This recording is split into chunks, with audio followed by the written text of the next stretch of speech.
Hello, Dr. Gerlich. This is Sara Schumacher in your Marketing 6352 Section 70 course doing a book review on Data and Goliath by Bruce Schneier, written in 2014 and published in 2015. This book is based on Schneier's experiences working with the government and being the main person to read Snowden's released documents where Edward Snowden informed the American public about how the government was misusing their power to have mass surveillance and how they were using our data.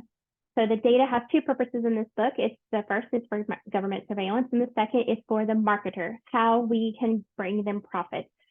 So a recurrent theme throughout the book is that us as average citizens are not actually consumers, while on the internet, we are the product. So we have an actual consumer profile that knows everything about us, and that is what's incrementally sold off by larger entities like Google, Facebook, and Yahoo for profit so that we can continue buying products. There are lots of laws and statutes referenced throughout this book, but another theme is that the NSA is very good at manipulating those statutes to their benefit. They also use fear-mongering, which there's a decent amount of in this book, to force people into what they would like. For example, after 9/11, they passed several policies that were under the guise of protecting the American people that neither side bothered to read because they simply wanted to act. And instead it gave the NSA greater power and access to our information. The book ends with a discussion on how to protect yourself by using VPN, private browsing, cache, encryption, etc., things like that. So from this book, there are three main principles. The first being that you need to protect yourself on the internet because the NSA wants your data. I would have to agree with this. Unfortunately, there are not a lot of great ways to protect yourself because so few policies exist on a federal level. In fact, there are none here within the United States.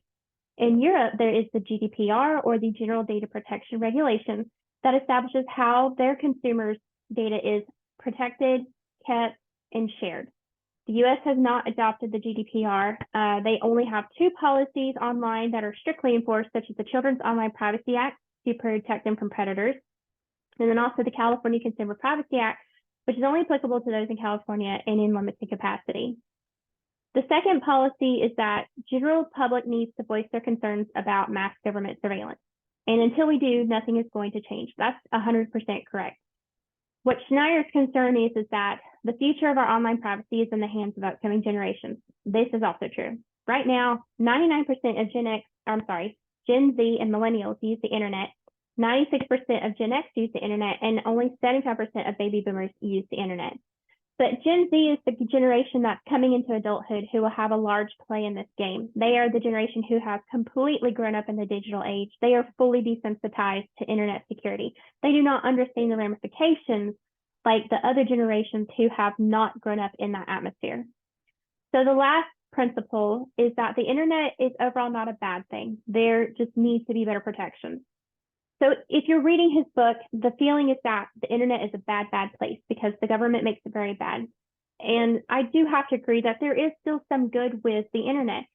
It's a little bit risky in today's day and time with current strained relations, but it is a wealth of information. It's very helpful from a medical perspective, from schoolwork. It has social media platforms that allow you to connect and increase your network.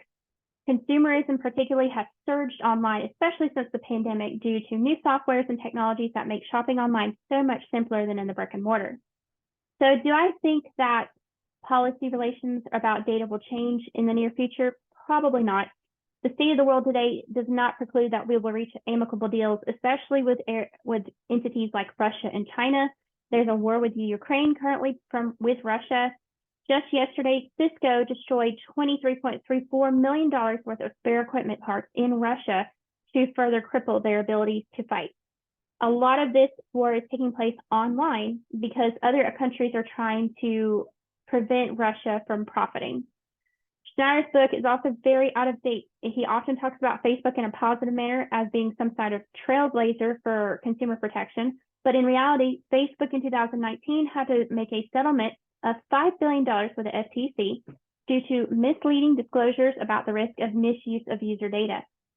This book, or Schneier, would also benefit from watching The Social Network to see how our data is being used now and the rate of speed with which our consumer profiles are being built. If he also wishes to bring the book up to speed, he needs to do a study on TikTok, which is owned by ByteDance, which is a Chinese software that only China has access to.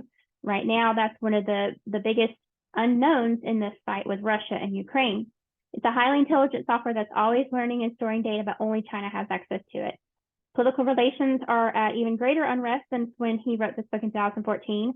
Body cameras are crucial to this process and are frequently shared with the public. And data breaches continue to remain a large concern as they're now at an even bigger scale when compared to the data breach of Target in 2014. So overall, the internet is not a bad place. It just needs to have better protections. It's a digital lane without any borders. And I do feel that we can still get along globally, but there has to be protections here on home soil.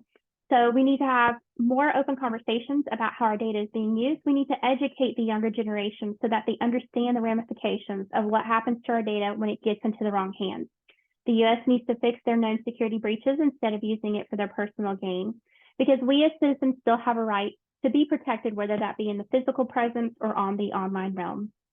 So that is all that I have. Thank you for coming to my thank you for coming to my TED Talk.